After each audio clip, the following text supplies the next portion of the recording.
please. Thank you very much, Mr. Deputy Speaker. मुझे बहुत खुशी है कि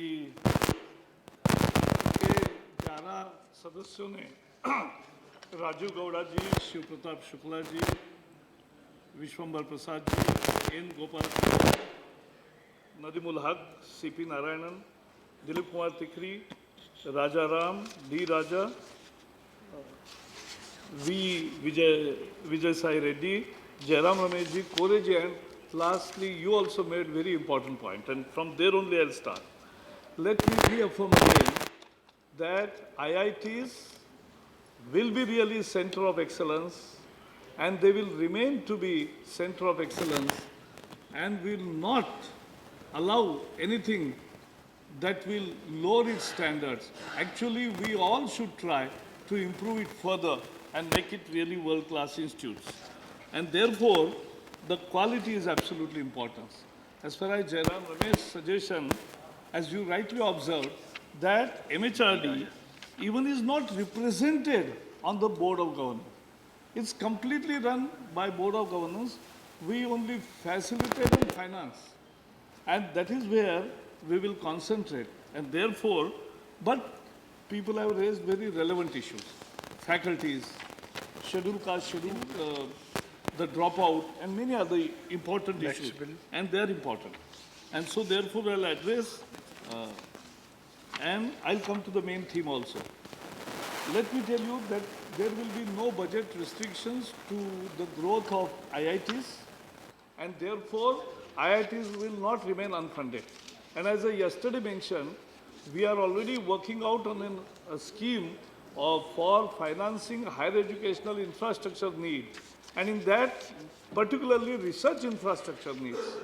So 20,000 crore rupees will be leveraged through government's own contribution of nearly 1,000 crore, which is promised in this budget, and 1,000 to be coming in from the partner who will partner is nationalized banks or something. So they will be also putting in money, and we will leverage this high and through internal accruals, because let me tell you very happily that our internal accruals by the IITs are growing, and they should continue to grow further. So we will repay it through the internal accruals, but this finance will be made available for within next 3 years. There will be no deficit of infrastructure anywhere, and particularly research infrastructure. So that is the basic initiative which will come through Higher Education Finance Agency initiative. So that will come. Okay. The important issue is faculty, and that will always be an important issue, because only faculties can change. Today, we have nearly 30% vacancies, and much of the faculties who are working are on contract, as rightly said. So we have to take more proactive measures. We are already started interviews on, it's a continuous process, not only by advertisements, but by continuous process. So anybody can apply, anybody can be interviewed, even video interviews and many other things we want to start. And there are world interviews also, because talented of the talented people who are in different countries studying, they are globally interviewed at certain places in each discipline. There are annual interview. Why we don't participate? I am happy Jain Sinha was here. RBI participates now to fetch good young talent of the world to come here and work here. And particularly our own Indian students who are working there, all good results they have got, and they should come back and serve here. And therefore we will approach every possible way. And I'll also seek suggestion from Raju Gowda and all others who are in the field. So they can give us suggestions, and we want to fill up the vacancies as soon as possible in a continuous process, because this is one important aspect. Without that, we can't really impart and maintain that ratio of 1:10. And therefore, that is our priority. Freedom of Rajya and many others said that we need to have freedom on campuses. Yes, I am product of student movement. we fought for different opinion, and even we fought against when the all freedom were clamped during the emergency period, and we had satyagraha on our college campuses, and we were jailed. But, so therefore I accept. I may not agree with your view, but you have every right to put across your view. That's the essence of democracy. And that will always be available for all the students. So one should not That's fear what about Voltaire has said. Yeah, I disagree with you, but I will fight for your freedom absolutely. to say what you want to say. And that is the concept of democracy. So That is democracy. Ramesh may not agree with me. we will definitely ensure that freedom, and everybody knows that as a responsible citizens of the country, we also work within the constitutional framework, and we abide by the laws of the land. And that's the only two things which we have to keep in mind. But expression of freedom is not curbed, and we have no intention to doing so anytime. As far as reservation is concerned, I have reviewed immediately, and we will ensure that reservation is implemented in letter and spirit. And I am happy to say that students' enrollment is nearly complete in all the reserved categories. And that's a very good news for students. But there is a case of backlog or dropout. It's not related to reserved categories or unreserved categories.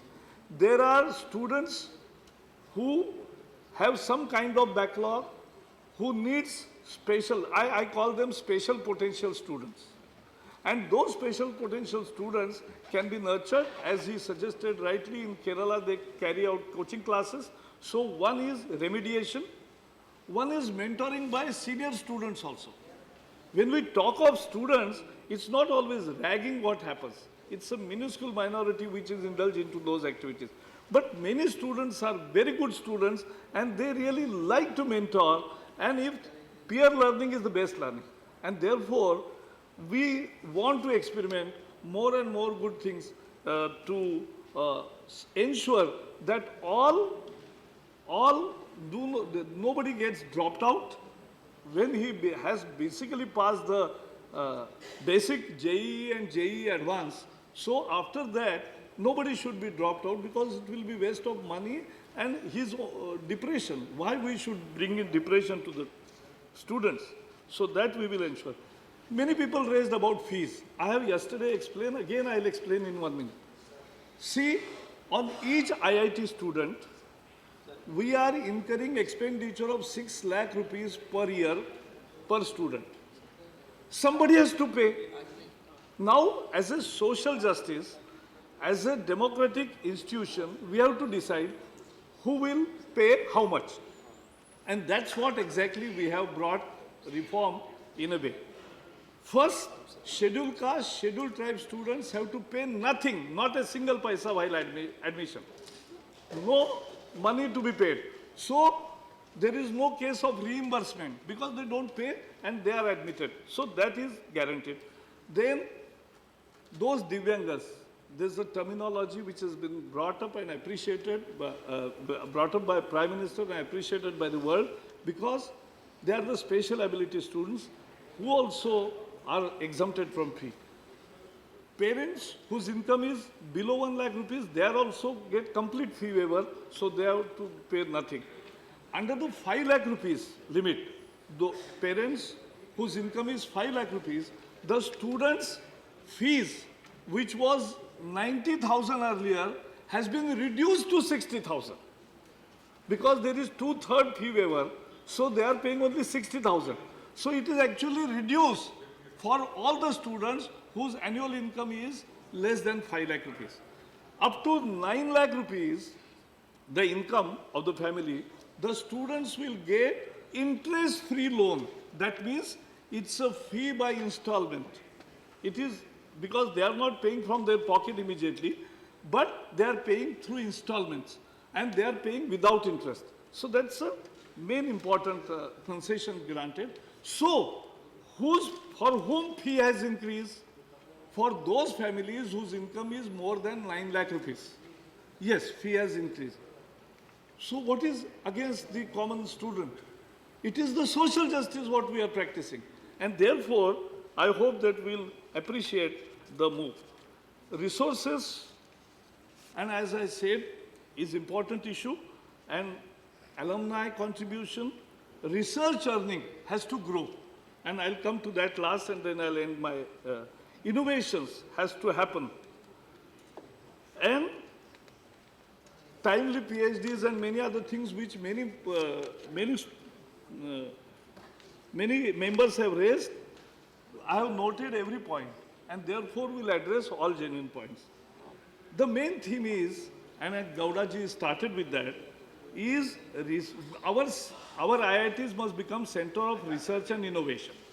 And that's the real thing. That's the real challenge.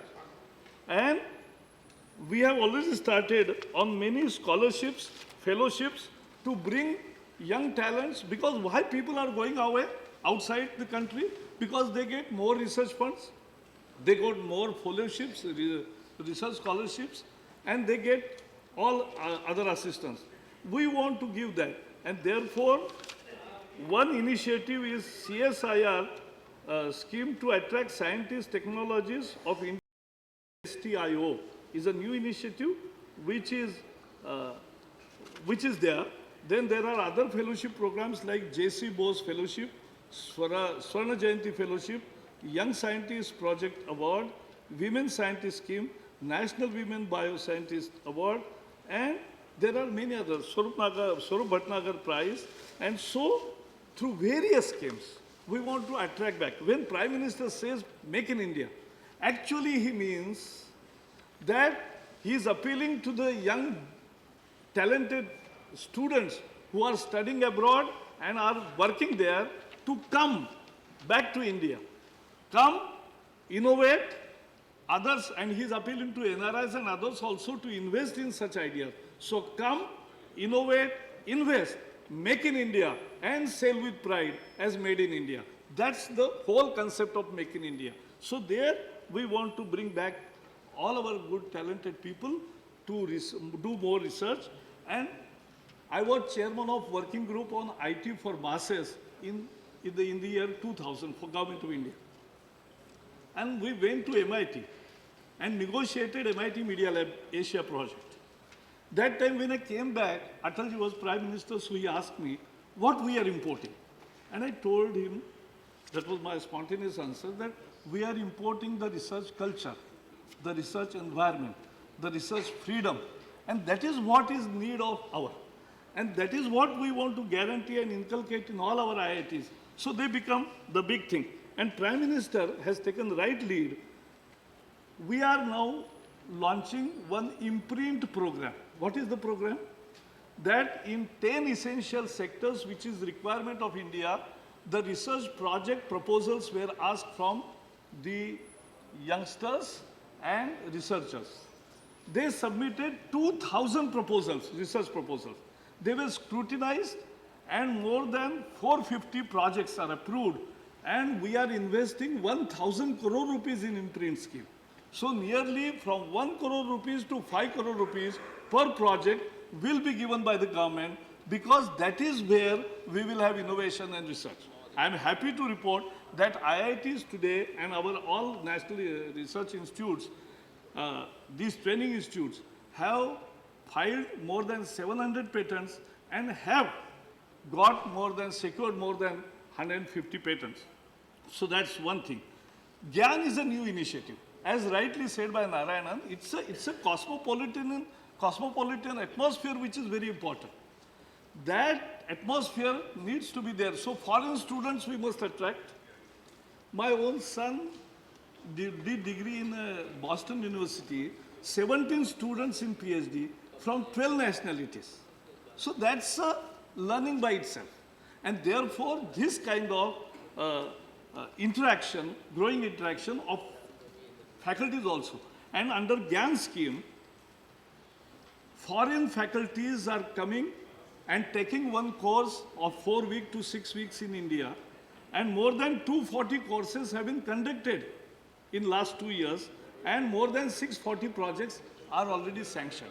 So they will come in next 2 years and they will conduct. That's a great interaction among the faculties also of various nationalities. And many Indians abroad who are teaching, very successful professors, are also coming. That's a good thing. The third initiative is Uchchatar Avishkar Yojana, which was mentioned by some members. And Tirupati will be a full-fledged IIT. It will not be a sub-center of IIT. So it will have everything what is done for all other IIT. So Uchchatar Avishkar Yojana is the industry-specific research requirement. Industries are telling, and they have already contributed 136 crore for this project. So they are giving their contribution.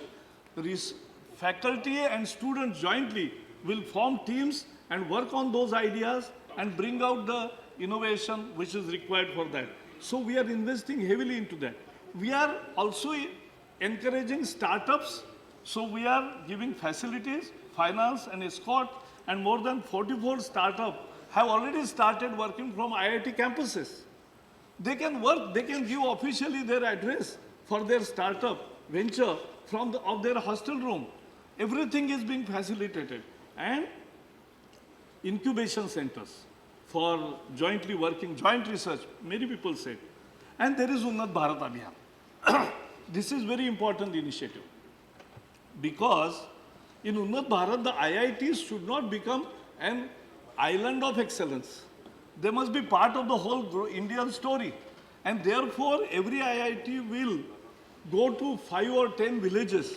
The students will be interacting in going to villages constantly, see the problems and ensure how to solve it. That's the challenge. India requires this kind of interaction. And we don't want to restrict it to only IITs, but we want to take it further to all central universities, all colleges, all good institutes, so they become Unnat Bharat Abhiyan. More than 1 lakh villages in the near future can be brought under this kind of collaborative effort. So that can be also done.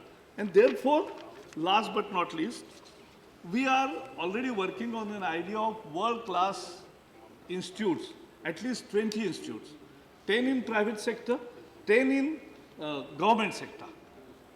This will be, as you said, Mukta. It will be, and these IITs are already Mukta, autonomous in real way, academic autonomy completely. And that is what we want to give because we have an ISB in Hyderabad, started under an initiative, in a private initiative, but became a world recognized institute. So we will have to go that way. And therefore, this is an effort in that direction to bring in quality, innovation, and that's the requirement. Thank you. I put before the House. Thank you, Honorable Minister. Thank everybody for this. Yeah, thank you, Honorable Minister. The question is that Institute of Technology Amendment. Oh, he replied every point. IIT के जो MTech और PhD कर रहे हैं student तो बीच में पढ़ाई छोड़ दे रहे हैं नौकरी इसको रोकने के लिए कुछ व्यवस्था करेंगे जैसे दिल्ली में करीब जो है 130 बच्चे 2013-14 में 249 बच्चे 170 बच्चे जो है पढ़ाई छोड़ दिए बीच में जो एमटेक और पीएचडी करने में बीच में नौकरी के चक्कर में छोड़ देते हैं तो उसके लिए No, it's okay. All right. Do you want to respond to that? No. Give me a letter. Yeah. If you have some Right. specific You write to him, information, please. I'll see it. You write to him, please. Question is that Institute of Technology Amendment Bill 2016, as passed by Lok Sabha, be taken into consideration. Those in favor, please say aye. Those against, please say no. I think the ayes have it, the ayes have it, the ayes have it. The motion is adopted. We shall now take up clause by clause consideration of the bill. Clauses 2 to 5 stand part of the bill. Those in favor, please say aye. Those against, please say no. I think the ayes have it, the ayes have it, the ayes have it. Clauses 2 to 5 are adopted. Clause 6 stands part of the bill. There are two amendments, numbers 1 and 2, by Dr. T. Subbarami Reddy. Are you moving? No, I am not moving. Not moving. Thank you very much. Amendments are not moved. Therefore, I shall put clause 6 to vote. Those in favor, please say aye. Those against, please say no. I think the ayes have it, the ayes have it, the ayes have it. Clause 6 is adopted. Clause 1, the enacting formula and title stand part of the bill. Those in favor, please say aye. Those against, please say no. I think the ayes have it, the ayes have it, the ayes have it. Clause 1, the enacting formula and the title are adopted. Shri Prakash Javadekar to move that the bill be I passed. move that the bill be passed. Motion moved that the bill be passed. The question is that the bill be passed. Those in favor, please say aye. Those against, please say no. I think the ayes have it, the ayes have it, the ayes have it. The bill is passed.